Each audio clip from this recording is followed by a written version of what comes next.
Hi,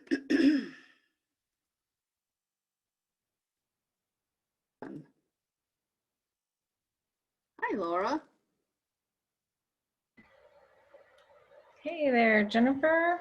Thanks. How So are sorry you? today. Just Murphy's Law, having trouble getting that Zoom open right at the It wrong. never fails, never fails. No problem though. Take just a moment to get situated. And I had just welcomed everyone and thanked everyone for joining in today. Our topic today, and we'll get into it here in just a moment, is going to be on Google Analytics. And we are so tickled to have Laura join us again to lead the discussion. But before we get to that, let me just first say that we're recording the session, and we will send out a link to everyone in a follow-up email. So you'll be able to revisit the content that we talk about if you would like to do so. So no worries on that. And we'll also share Laura's slides and any resources that she shares with you. So feel free to engage in chat or Q&A. Don't feel like you have to take notes for every little thing. We'll be happy to follow up. Also note that, oh, I just mentioned, I'm sorry, but I was going to say, also note we're recording, but you guys are not on camera, so we're good there. With that, let me transition to Laura Rabell and welcome her back to our stage, if you will.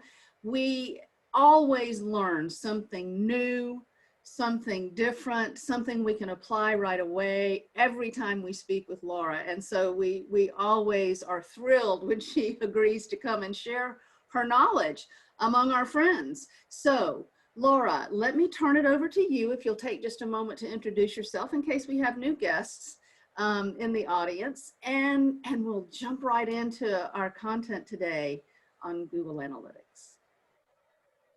Awesome. Yes, I'm Laura Rabell, frequent Apparo volunteer and a website designer and digital marketing consultant. And I'm also a certified Google partner. So I feel like I'm in a good place to talk to you a little bit about Google Analytics. Google Analytics is a free tool from Google. And I'll share my screen and jump right in. And Jennifer, there's a couple of slides where I'm asking people for feedback in the chat. And I think it would be a little strange if I'm sharing my screen and toggling back and forth. So I'll let you maybe just read those out loud when we get there. If people want to I'll be happy to. I would, I'm going to share my screen here so you guys can look at my PowerPoint and instead of my face. And yeah, we're here to talk today about Google Analytics. And Google Analytics is a free tool from Google that helps you measure your website traffic and visitor data. And if you're already asleep, I'll try and keep it more exciting than that. So just to keep things interactive and help me understand where you guys are at with your websites and how I can best serve you in this moment and with this hour, I would love for you to chat in just what's your gut feeling on how your website is performing now, and how do you know? Like, what do you base that on? So if your website's decent, is that because you like the way it's designed, or is it because you get a lot of donations on your website? What's the metric that you're really using to know, yeah, my website is working for me, or no, it's not? Or are you just saying, oh, someone else just redesigned their website and it's prettier than mine, so now I need a new one too, and so my website's ugly by comparison? Just think that through for me for a minute and send some chat answers. Jennifer, are we getting anything yet that you can read to us? Not yet, but it also occurs to me that the answer might be, I'm not sure. I don't know. I need somebody to give me a set of lenses to look through here to help, because that may be the case. Sometimes we don't know what we don't know. Right. So y'all chat in your answers on kind of how you're conceptualizing that now. And we'll revisit this in a few more slides. We'll come back to this, Jennifer, so you can read some answers. I'll pause and see. I do. Can you see what we're seeing here? Laura, the event attendance, volunteer interest. performance. We're just now starting to get a Right. thread coming in. Great. Okay. Yep. Event attendance, volunteer interest. That's awesome. Yep, absolutely. So y'all keep sending those answers in as you think about it, and hopefully I will give you some more tools and ideas on this throughout today's webinar. So what we're here to talk about today is the Google. As a web designer and online marketing consultant, the #1 question I get from nonprofits and companies alike, and even friends and family, when they hear that I'm a web designer, they say, you know, I really want to do the Google. I really want to get good at Google. And I don't know what that means, but I know I want to be at the top of that search engine. And so anytime I talk about the Google Ad Grant, Google Analytics, Google Search Console, you know, what all these words mean and and it's more complicated than just the Google, you know, fortunately and unfortunately, Google has a lot of different products and services that are interrelated to how your organization appears on the internet. And so just so you understand where Google Analytics fits into this ecosystem, I'm going to just ever so briefly review a little bit more about the total Google ecosystem. And we're only going to talk about the pieces of that ecosystem that relate to nonprofit organizations of about your size. You know, if you're at a big, huge corporate conglomerate functioning type of nonprofit, you're going to have, you know, 10 people in your IT department who specialize in Google Analytics. You're not hanging out on my webinar trying to learn it, right? So I'm assuming that we're all kind of smaller, medium-sized nonprofits that are really trying to make the most out of your resources and figure out how you can cover all these bases with your limited staff team and multiple hats and all the other responsibilities that you have to juggle. So that's the perspective that my advice is coming from. If you want to be an expert in Google Analytics and organic search engine optimization, that's to say improving how your organization appears in Google, it's a vast field, and it's absolutely a full-time job just keeping up with the latest in that field. So there are experts and people who dedicate their careers full-time to that. It's overwhelming, and what I want to do is just help you kind of sift through that and cast some of it aside to focus on just the basics that'll hopefully move the needle for your nonprofit. So Google does have a program called Google for Nonprofits. Starting in the top left here, and I'll go counterclockwise, you're looking at the icon for Google Mail, Gmail, Google Drive, the Google Calendar, Google Meet, which used to be Google Hangout and all that stuff. They have some services on Google Earth mapping for nonprofits that do some geographic related work. You want to get your Google My Business profile linked up to Google Maps. They have some special YouTube channel features for nonprofits, and they have the Google Ad Grant, which gives you free money to spend on the Google Ads ecosystem. So under the Google for Nonprofits umbrella, you're getting access to a lot of premium services for free and just some extra services designed just for nonprofits. But that's mostly tools and resources that you can use. It has less to do with how you appear on the web, with the exception of that Google Maps piece. And how you control your Google Maps listing is actually by logging into something called Google My Business. Now, as a nonprofit, Google wants to see that you are registered under Google for Nonprofits. That is definitely something I recommend because it helps them understand your entity's web-wide presence. You also want to be registered with Google My Business. That's where you can claim your Google Maps listing for your physical locations and update with pictures and maybe even a Google 360 tour if you're feeling fancy. You can update your business hours and make sure your website URL is in there. And that's going to help a lot with your search engine optimization as well, and helping Google understand that you are an entity that exists in the world, right? In this day and age, Google looks for certain ranking signals, we call them, but really, you know, they're just looking for credibility signals that indicate that you're a real organization that's doing good work and that you're relevant to their users' search phrases and things like that. There's a lot of spam and junk out there on the internet, and they're just trying to sift through it and make sure they get their users searching things to the right place. And so the more accurate information you can give them by making sure that listing is as complete as possible is going to help them send you people who are relevant. So keep that in mind, but that's just a separate, kind of free service from Google. It used to be called Google Places. They're bad about renaming stuff and keeping it a little confusing as much as they rename, but now it's under the umbrella of Google My Business. And that brings us to some of Google's free web tools, which Google Analytics is often confused with Google Search Console. And beyond that, I'll also mention when you are running Google ad campaigns, you can also run data and reporting metrics through Google Ads that can also be confused with these two different things. So how I would suggest that you think of it is Google Analytics is the free tool that tracks all of your online activity from your website visitors. It's one umbrella that can then tell you how much of your website traffic came from the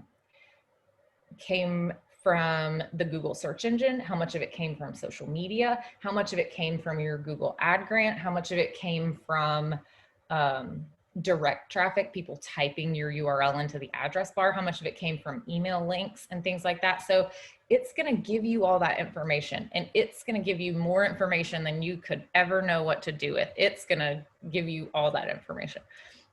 Google Search Console is a specific tool set, and it's a subset of that same information that's geared specifically towards understanding your organic search engine rankings, which is what we're talking about with appearing higher in the Google search engine.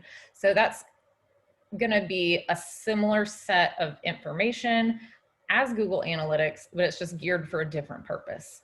And the thing that drives people absolutely crazy is that if you look for the same number in both tools, you might get a different number. And that does make people crazy. But each tool has a different way of trying to get rid of bot traffic and spam traffic and things like that. And so they don't always line up perfectly. So it is really just more of a guideline and more about having a metric to hold yourself accountable to for comparison purposes. So you can know if your marketing strategies and your website strategies are working. So we really want to find out, is my website working? What's it doing for me? And how do I measure that on an ongoing basis?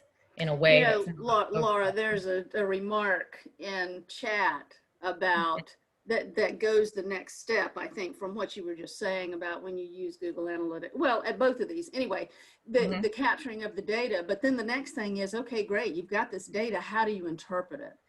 Right. And so, yeah, it struck me as I looked at that question that I think will be providing information along those lines today. Am I right about that?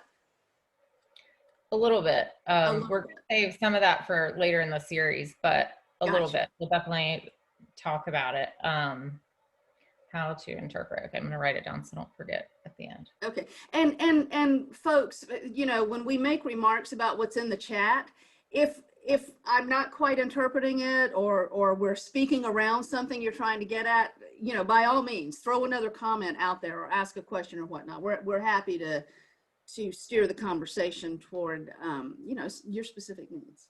Yes, please. And I'm happy to steer this towards specific questions as well. If there's something you're really wanting to learn today, don't hold back, and I'll hopefully be able to give you that answer or point you in the right direction.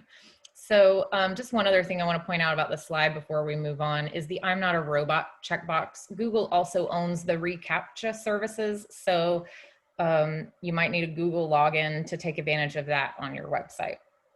So Google handles a lot of different tools to help optimize your website. So I want to tell you guys a little bit of an allegory story, and I'll keep it quick since this doesn't relate specifically to the topic, but it's a metaphor that is going to serve us well for the next slide, which is a bit of a head fake.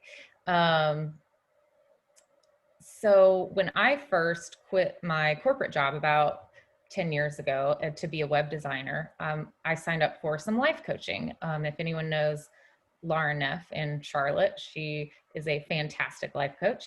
And, you know, I was really wrestling with this decision, and I came to her and I said, okay, I'm here. It's my first life coaching session, and I think I want to start this web design company, and I think I'm ready to quit my job to do it. And I'm here so that you can tell me whether or not that's a good idea. On your mark, get set, go. And she just looked at me with all the patience and vivacity in the world and said, okay, yeah, that's great. That's not what we're going to do. What we're going to do is we're going to go on a 6-week journey of self-knowledge, and we're going to get to know your core values as a person. You're going to learn about your unique values, what makes you unique as a person. And boy, was I grumpy about that. I just wanted my answer. And I chose to be patient and work the process with Laura. And it was fantastic. And this is one of my favorite books that I learned about through her related to all of that. But Jonathan Fields, How to Live a Good Life. But what I learned is that after 6 weeks, what I started to realize, the more I knew myself and my values, the more the decision became obvious. The more I knew that I wanted freedom of location, the more I knew that I don't mind, I love computers, but I don't want to be behind a desk. I'm talking to y'all from my standing desk right now. I don't want to be stuck sitting behind a desk. So the more I knew myself, the more that decision became obvious. And so that's kind of the same ethos I want to encourage you guys to bring to your Google Analytics curiosity and exploration is, what are you really doing it for? You know, what's unique about your organization that you do want to measure success-wise? You know, what do you value? What are your goals? Who are your constituents? What do they want and need? And I think that information is going to inform everything that we do on our websites, and therefore how we want to track that with our Google Analytics. So I just wanted to share that story as a little bit of a metaphor. And Jennifer, do we have any good responses, any more responses about how your website's performing and how we're thinking about it? Well, you know, essentially touching on some of the things you were mentioning is, number one, better utilizing the tools that are there and understanding how to use them. Like, what are we even evaluating? Which I think you just addressed by saying, zoom out and consider what do you want to know? Why, what are the important things to you? And then we see some comments about, hey, our stats have gone down a little bit and we're not exactly sure how to figure out why. So generally a general overview of what we're seeing in the chat there. Great. Yeah. And I'll tell you, a lot of times you could probably get a expert marketing consultant in to give you some conjectures as to why, but you might not be able to always get that detailed of an answer. You might be able to drill down into the data and see something like, oh, I see now that I'm looking more specifically, I see it's only our social media traffic that's down and not our organic traffic, or vice versa. Maybe your social media activity is increased while your organic is decreased. I personally am also speculating on behalf of my clients, and I am speculating that because of the pandemic last year, this same time last year, we were stuck at home. We were in front of our computers. We were scared. We were clicking on news articles. I personally spent way more time reading the news, Googling for information, clicking on stuff more than I ever have in my life, probably, because we're all just at home doing that. So I think from a website traffic and visitor data standpoint, all of us might see a decrease in activity this year relative to last year, because last year was such an anomaly. So I would encourage you to have some patience with that as well, but also just to get curious about what can we try and then see if that improves it and moves the needle. So we'll talk through some of those strategies as well. And so I use this phrase, head fake. If anyone's familiar with the Randy Pausch's last lecture, that's an incredible TED Talk. I highly recommend it. It has nothing to do with Google Analytics and everything about living your life. And he uses a phrase called head fake. He gives the whole lecture, and at the end he says, by the way, this lecture wasn't really for you guys, it was for my kids. And so that's kind of a similar encouragement I'm here to give you guys today. This lecture is not really about Google Analytics. It's about your website. How are we making sure that we're even measuring the right goals before we start measuring stuff, because, to your point, without those goals and that deep understanding of what we're trying to do with your website, there's absolutely no point in measuring a bunch of meaningless data points. So I'm going to bring that attitude to our discussion today, and feel free to throw any of those specific questions in the chat.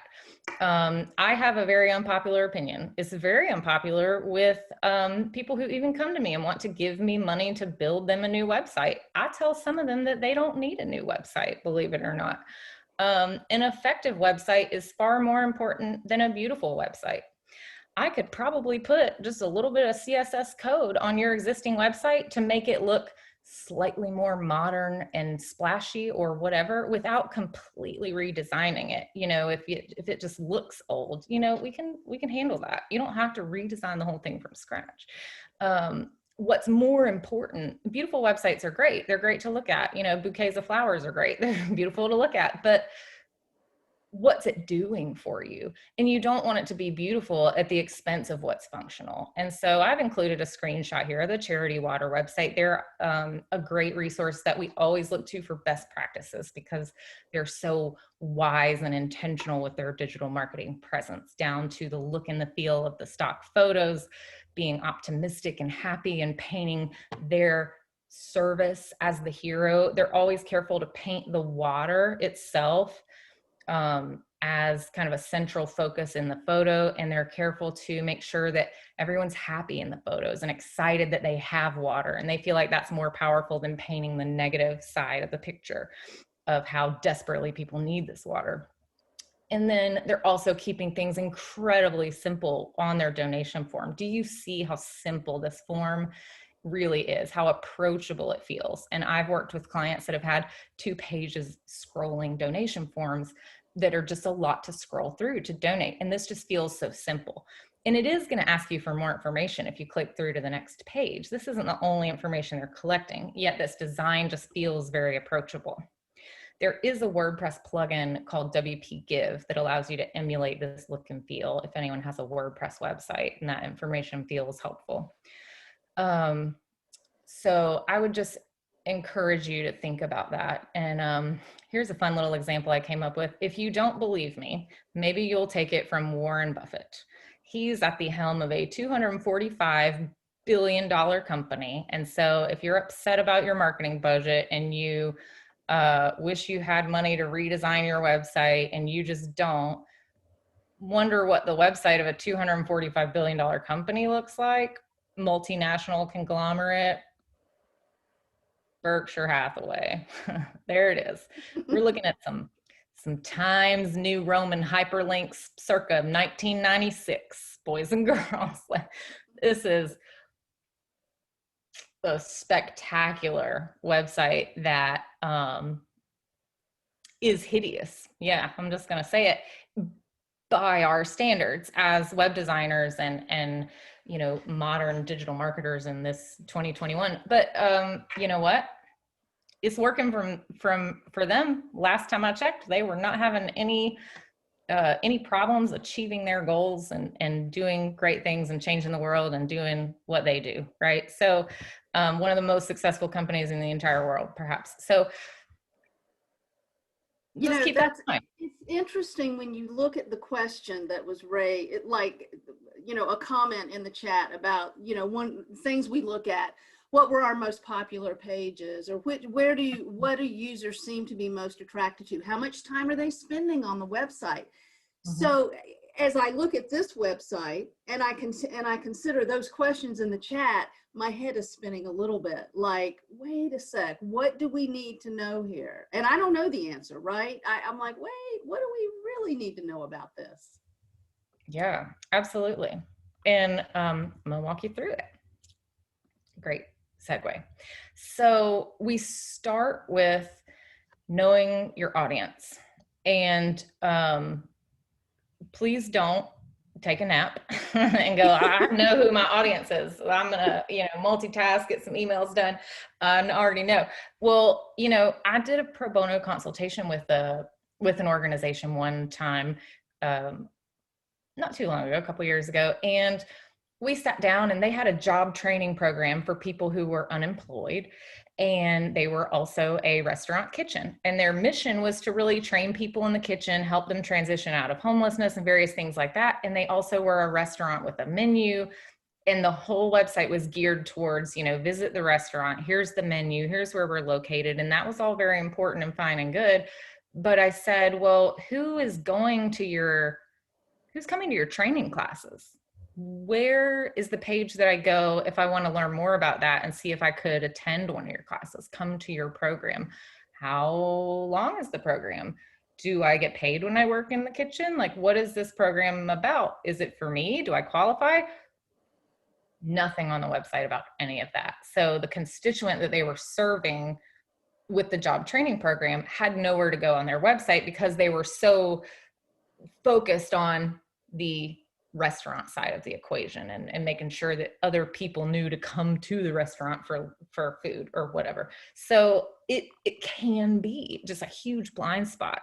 And, thinking through this process has also yielded some interesting results for some of our clients. For example, what about the news media? If a journalist calls up your organization or wants to write about you, are you making it easy for them to find what they need? A lot of organizations have a press kit page or a media kit page and things like that, where you can download our logo and here's five of our photos we authorize for you to use in these scenarios and things like that.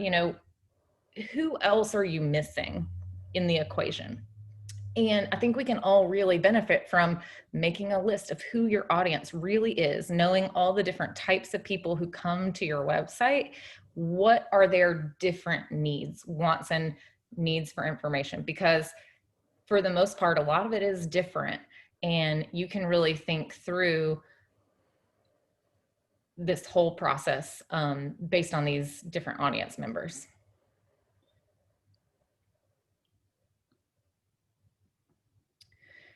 And so what we want to do, I think I just talked through this already. Okay, and so another thing I want to just point out about this is when one of those audience members does come to your website, I'll go back to this slide, you want to impress two things upon them. First, they want what they want. They came to your website for a reason and they're looking for something. Maybe they want to learn about you. Maybe a relative just got diagnosed with the disease that you exist to serve, and so they want to learn about that. Whatever their need is, they have a need, and that's why they're there. So you want to meet that need. You want to anticipate it and be ready to meet it. Click here to learn about this. Click here to donate. If you're interested in being a corporate sponsor, click here to do that. You want to make it pretty obvious at a glance. What are some of those top needs and how are you meeting them and getting the person the information that they want first? Then you also want to tell them and build in some ways for you to communicate what you want them to know. They might have come to your website because they're looking for information to share with a family member who just got diagnosed with your population that you serve. But maybe you want to tell them, hey, while you're here, we have a fundraising walk next month. And it's not just all about fundraising, it's all about connecting with a community of people who are just like you. Man, we really are passionate about this and we want you to go, and you can communicate that passion and all that stuff. But you still need to make it easy for them to find the information that they wanted first. And then you can tell them the other stuff, right? So you want to think through both sides of that equation. What do they want? And then what do I want them to know? And we can also take it one step further and say, what do I want them to do? And I just like to show this example of a website. I believe it's the Seattle Museum of Flight. I think they've done a great job on their website of really just making it clear. Hey, right on the homepage, I think this is the section that appears after you scroll past the big banner image at the top. And then it's like, hey, plan your visit but we've already thought this through for you, and we know that you're one of these different things. So they're making it incredibly simple. If I'm a teacher planning a field trip, I know exactly where to go.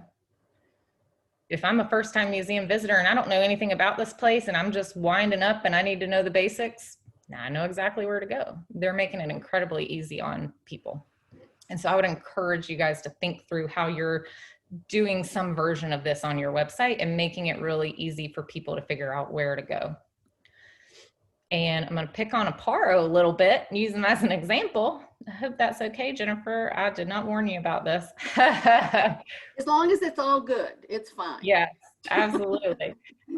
Yeah, so we did this. I helped the Apparo team redesign their website a couple years ago, and we walked through a really detailed process. And I could browse the site live and show you in a little more detail, but they make it really obvious. If you're a nonprofit and you click on nonprofits, it takes you to a page with a getting started form where you're going to sign up and click the things you're interested in. And you can leave a personal message if you have a burning question or an issue that you need their help solving. But it's also just a great way, just, hey, get started. We're here to help you. And there's 10 other subpages about all the awesome stuff that Apparo does for you. And you can browse those too. And at the end of those pages, there's a cute little tiny form that says, oh, did you want information about this particular thing? Fill this out. So people have the option of saying just, hey, let me get started. I don't know what I need. Let me just come to you. Or they have the option to keep browsing, learn more, and sign up for, maybe I just want to come to this one webinar. Maybe I just want to register for one program instead. And so we're giving them both options. And we've thought through the exact same similar process with the volunteer section of the website. It's a whole different target audience, but we've made it incredibly clear to, hey, if you just want to volunteer, fill out this form to get started. If you want to browse the individual job roles and responsibilities first and see which one appeals to you first, well, then you can fill out the get started form on that individual roles page and get started there. So every page on the website really has a purpose in not only communicating what the person needs to know, but also giving them a very measurable goal to track. Out of everyone who views the volunteer page, what percentage is filling out the getting started form? What percentage are diving deeper into that role description? And then who's filling out those forms? So we can kind of trace the user journey in a tool like Google Analytics. And if we set up a goal in Google Analytics of let's say we put a thank you page on the getting started form, it's very easy in Google Analytics to create a new goal and select a user landing on the thank you for filling out our getting started form.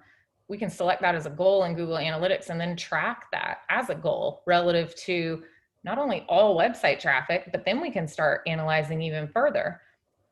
How many of those nonprofits that filled out the getting started form came from our Google ad grant? How many came from organic search traffic, people who didn't even know about us before they started searching for key phrases? What were some of those phrases? You might need to go to Google Search Console for that answer, but maybe you realize that a big percentage of those conversions is what we call them in the Google ecosystem, those goal conversions, maybe a big percentage came from social media. And you can click and see more specifically, wow, a bunch of them came from LinkedIn. That's surprising. LinkedIn's been getting a lot of activity here lately. So you'll be able to really deep dive and see what's working for you and also what's not, and what needs improvement and what doesn't. And you might say, and if you're Apparo, you might notice, wow, one of these getting started forms is doing way better than the other. What's that about? And you can get really curious and look yourself and see, well, what might be causing it? How are they different? Do we need to add some extra verbiage to the other page?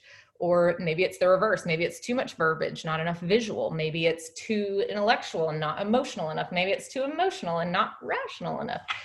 So you can kind of do some of that yourself and play around with some adjustments to that page as you measure your goals on a monthly basis and see how you're performing. Yeah, there's a So, remark to that effect in chat, which I think is a great example of exactly what you're describing, right? mhm. Looking at, I mean, it's an interesting marriage of their social media and website, right? And then analyzing that data and then taking action on it and seeing what the outcome is. Yep. And when you dive deeper into Google Analytics, you'll find there's a little section on benchmark data. And there's also a great website I like to refer to, M&R Benchmarks. The URL looks like Mr. Benchmarks. It's just mrbenchmarks.com. And that's a great website to look at some percentage-based benchmarks. And there are some benchmarks in Google Analytics. It'll just give you an idea of how you're comparing to other organizations. But honestly, everyone's goals are so different. I find it most helpful to benchmark yourself. Let's look at last year and see how we compare. Let's look at 2 years ago, see how we compare. And let's look at every month and every quarter. And just once you get a feel for where you're at, then you'll start to get a feel for, wow, that change that we made really moved the needle, or that new blog storytelling strategy really increased the time on page. Man, this one story about the little kid that was really compelling. Boy, people spent 6 minutes on that page and they're not spending hardly a minute on every other page. Wow, we need to do more of that. And all that kind of stuff. So that's our goal, to be able to track those kinds of improvements. But it helps, again, to know your goals and what you're wanting to improve and why. So we kind of walked through the Apparo example already. And just to give you some other ideas for goals, and I would love you guys to chat in. If you have sort of a unique goal on your website, it would be helpful just for brainstorming purposes, I think, to share any of those goals if you have something unique that you guys are doing.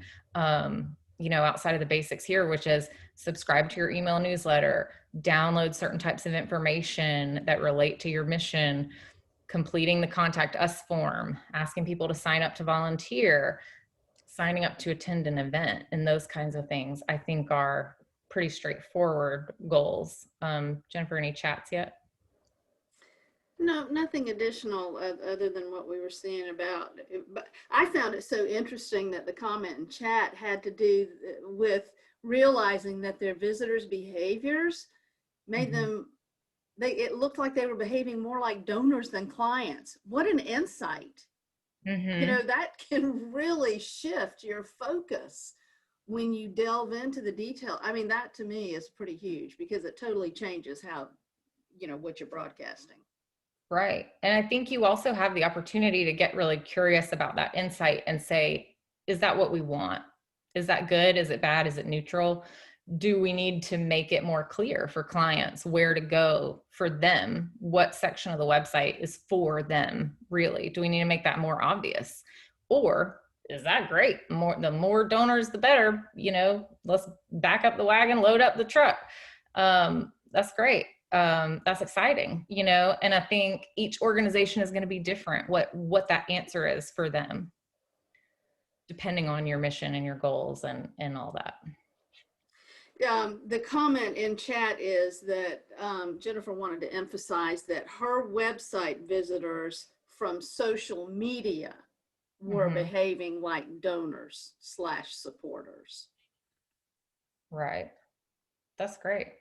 And that might be a function of they just learned about the organization because a friend shared a story or shared something about it. And so they're coming in and learning, well, I want to see why my friend supported this organization, or why did my friend do this Facebook fundraiser for her birthday kind of thing? What the heck did I just donate to, So that could be a part of it.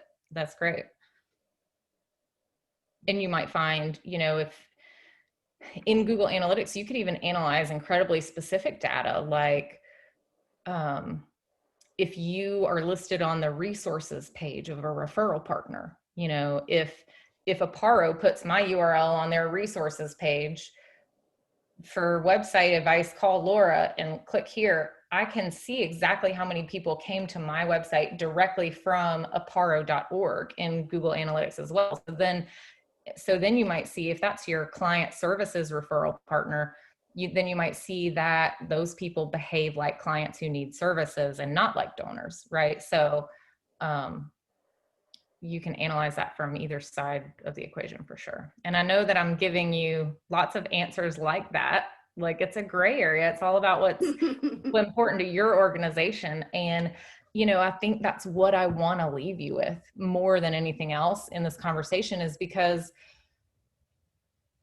when you measure results with something like Google Analytics, you don't want to be in the position of measuring website visitors because Laura says that you need website visitors, or Google says that you need website visitors. You want to, the reality is you don't need website visitors. The reality is you need people who are passionate about your cause.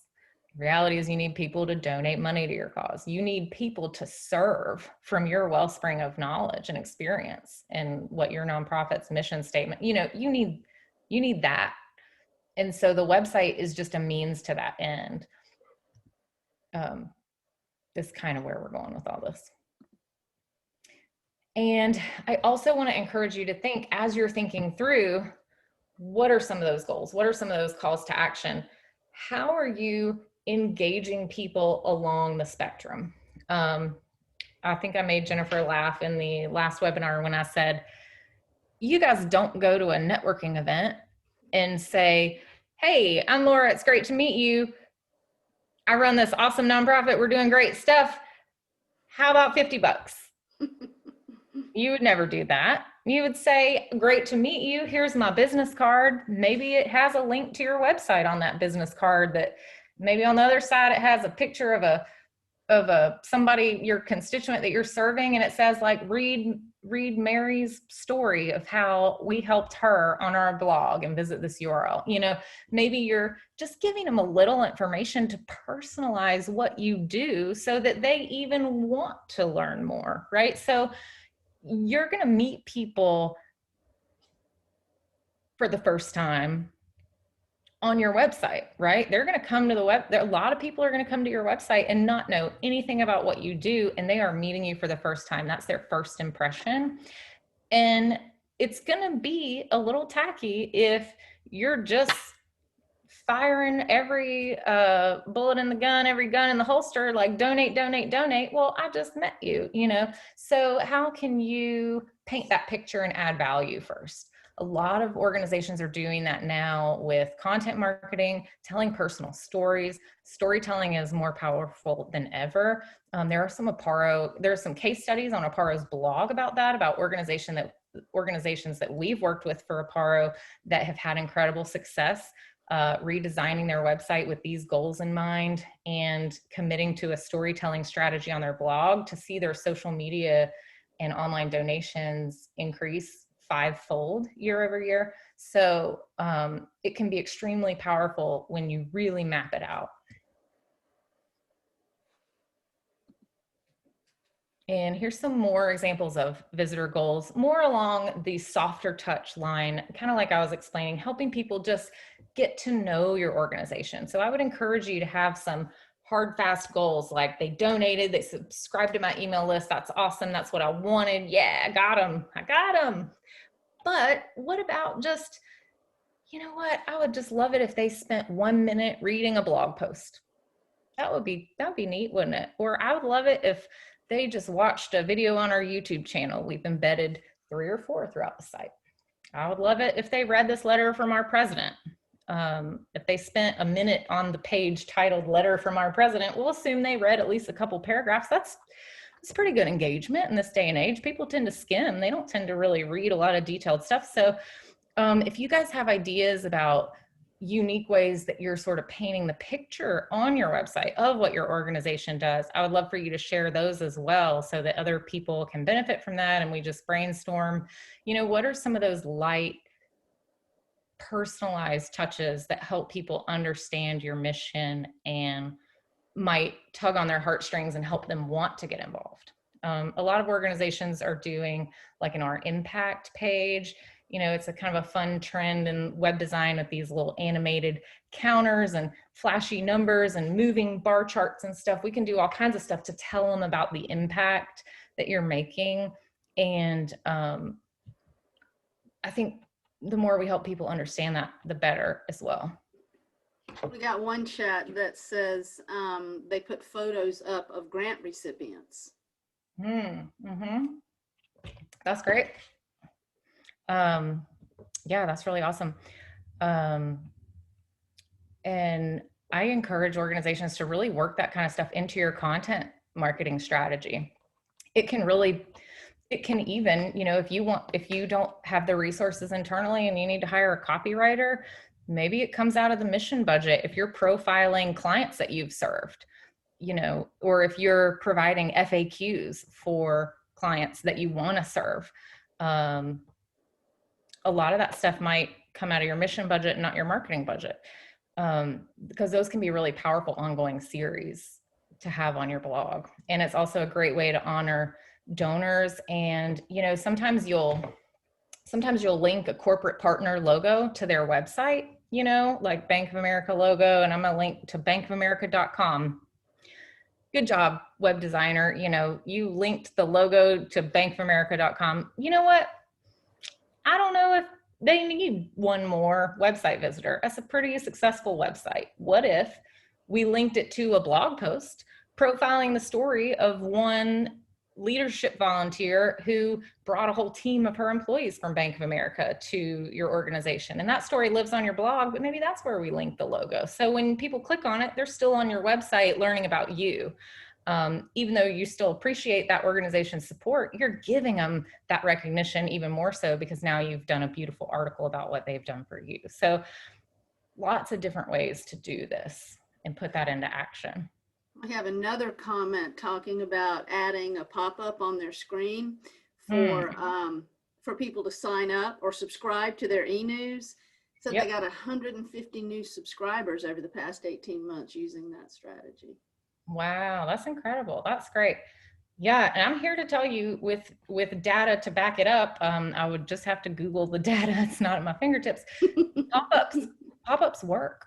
They work really, really well. Pop-ups work. They also annoy your visitors. They do. So I would encourage you to make sure your pop-up's polite. You know, some people do exit intent pop-ups, so they don't pop up until people are about to click out of the website. And I would encourage you to make sure your browser cookies are set that if someone does close the pop-up, it doesn't pop up on every single page that they visit all day long, you know. Make sure those are configured correctly to not annoy your users for sure, but they're extremely powerful in helping you achieve your goals, whatever those are. And I think somewhere in here we talk about the possibility of, you know, how to get more people to complete those by doing things like, you know, offering some freebie to encourage people, because it's sort of an emotional risk for someone to give you their email address in this day and age. You know, nobody wants just one more newsletter. So they really need to connect with your mission first before they're willing to do that, or they need to want something that you have to offer them, like a free e-course or something like that. You know, a lot of organizations also, a thing that I've started doing on every new website I build, and I think we even did this on the Apparo website, is under contact us or connect with us or how to get involved. Why not just have a whole page dedicated to subscribe to our email newsletter? So if someone's fired up about your organization and they're browsing for ways to get involved, maybe they want to volunteer and maybe they fill out that volunteer application, but maybe their summer vacation's up in the air still and they're not sure about the exact date. And so they're going to wait and they're not going to do that right now. And then what if they leave and forget all about you, right? But if in that same get involved menu right underneath that is subscribe to our email newsletter. Oh, okay, well, I'll just subscribe now. And those email newsletters trickling in will remind me, oh yeah, I wanted to volunteer there, so I'll do that thing. It's just a great way to keep in touch with people. And I think seeing that link in your main menu, in addition to whatever pop-up or all the other places you may have it on your website, that can be a powerful tool too for just reminding people, oh yeah, if this is important to me, I should do that so that I can keep in touch, right? And the same thing for social media. I've started building pages for web design clients that say, connect on social media. You know, however, ever get involved, one of the options right under join our email list is connect on social media. And if you go to that page, it's just going to be some of the pretty social icons, but just the psychology of having that in the menu helps them understand that this is another way they can support you.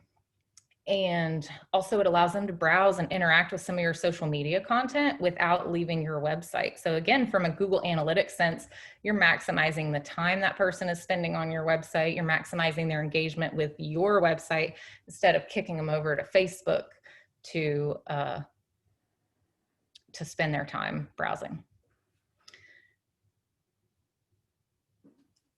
Paige made a comment to make sure your pop-ups are visually appealing too. So, if you're going to use them, make them nice. Yeah, test them on mobile. They're going to look different on mobile. Oh man, it's true. I will admit that I fall in the camp of getting annoyed if there are too many pop-ups, you know, so yeah, it's trying to strike that balance. Right. Absolutely. Guys, are there any questions or remarks you'd like to make in the chat or Q&A? You know, we're approaching about 6 minutes before the top of the hour, so we'll start winding down here. Any questions or comments you'd like to get out in front of Laura?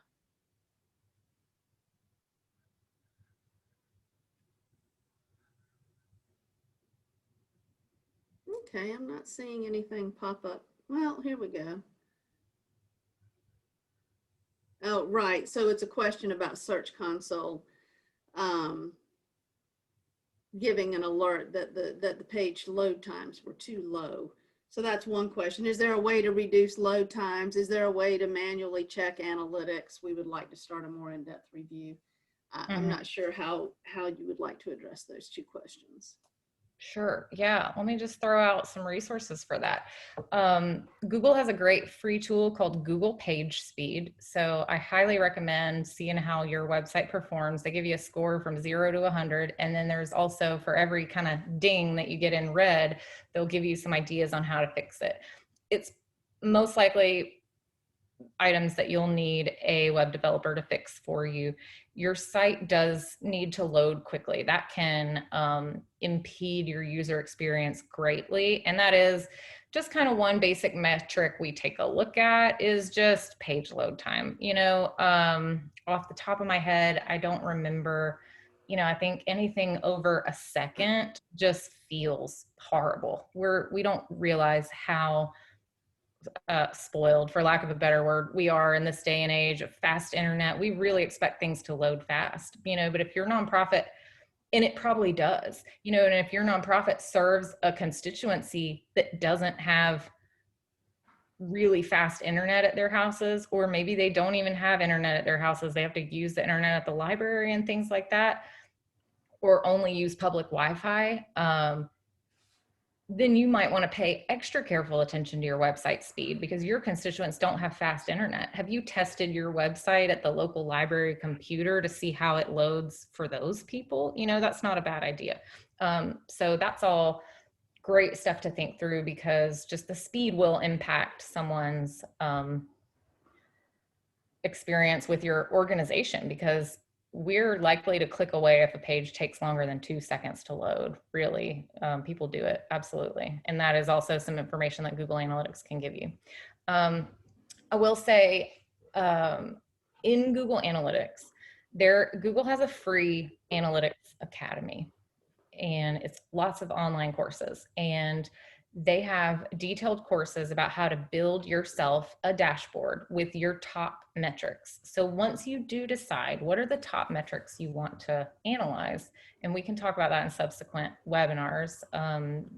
Jennifer and I talked about making this like more of a hands-on series of webinars to really do a deep dive for organizations who want to hang in there and do some follow-up mentoring to really get a handle on this. So we're willing to continue to work with you and do some more webinars if you guys want to really roll up your sleeves and customize those dashboards and all that.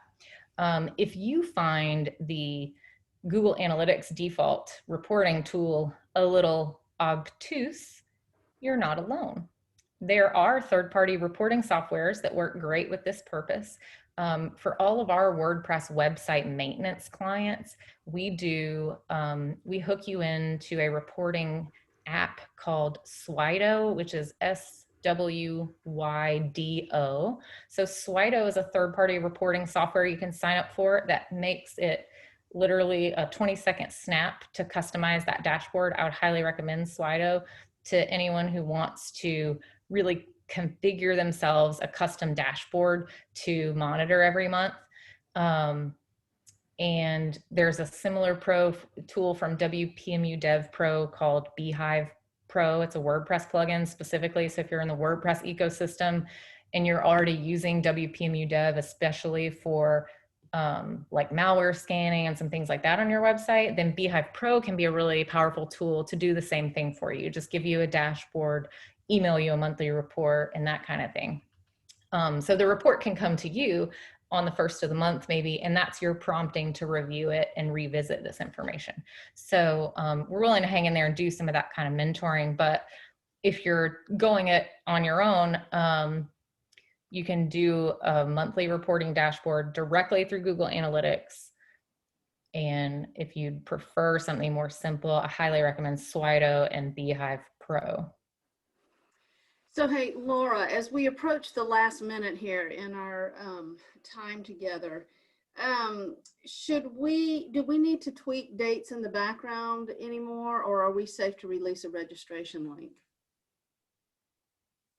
Oh, you can release a registration link. We can for classes, those dates work? Yep. Okay, cool. So guys, what I'm doing is I'm posting in chat right now, and you'll have other ways to get at this information. We'll include it in our follow-up. It'll be on our website. But you know, Laura was mentioning that we'll come together. If you'd like to register for this class, it's limited seating. There is a fee associated with it, but essentially 3 classes that will follow along this session to help guide you through a little bit deeper dive. Thank you for pulling that up. A little bit deeper dive into Google Analytics and sort of how to deal with some of these things that you were asking today. How do we interpret the analytics? Does it even matter what page they're on? You know, those kinds of things. We'll help you delve into it a little more deeply. Laura will be leading these classes. So yeah, we're certainly, you know, if you're interested, hit the link, sign up. You'll find, as I say, other avenues. We'll follow up in the email and that kind of thing, so you can give it some thought. The total fee, guys, for that class, for the series of classes, is $99 for all 3, not per class. That's the total fee for the series, FYI. Laura, we are really looking forward to that series. We are so tickled that you have agreed to work with us on that. And thank you again for today. You know, as I mentioned before, we always learn so much, and we appreciate your deep expertise and your willingness to share it. Any closing thoughts or words as we bring our session to an end today? Yes, absolutely. So I didn't get to the part of the program where I wanted to actually screen share Google Analytics with you, and that strikes me as pretty horrible mismanagement of time. Because I'm so passionate about making sure you guys have those, you know, goals and strategies figured out first. But what I'll do is share with Jennifer in follow-up just a quick Loom video recording of me just walking through the basic Google Analytics dashboard and really just pointing out to you, if I was a stressed out nonprofit development manager who did not have time to learn this, what are the key metrics I would choose to look at once a month? So I'll send you just a quick little Loom screen share video with that in mind, and just give you some thoughts on how to start pulling that together, just for anyone who maybe can't participate in the full-on series or was hoping we were going to get to some of that today. I'd be glad to just send that to Jennifer so she can send it out to everyone along with the recording and her process. That would be awesome. Thank you for offering that. I'll make sure that I include it in the follow-up materials to everyone. All right, guys, we're 2 minutes past the top of the hour. I'm going to bring this to a close so you can be on your way. Thank you so much. We really appreciate your time and attention today. If you're new to the audience, feel free to reach out to Apparo if you need any help with your technology needs, that's what we do. We're a nonprofit for other nonprofits to help take advantage of tech tools that are out there. So with that, thanks so much. We appreciate it. Look for a follow-up email with all the resources, and we hope to see you guys again soon. Laura, thank you. Thank you so much, Jennifer. All right, guys, have a great day.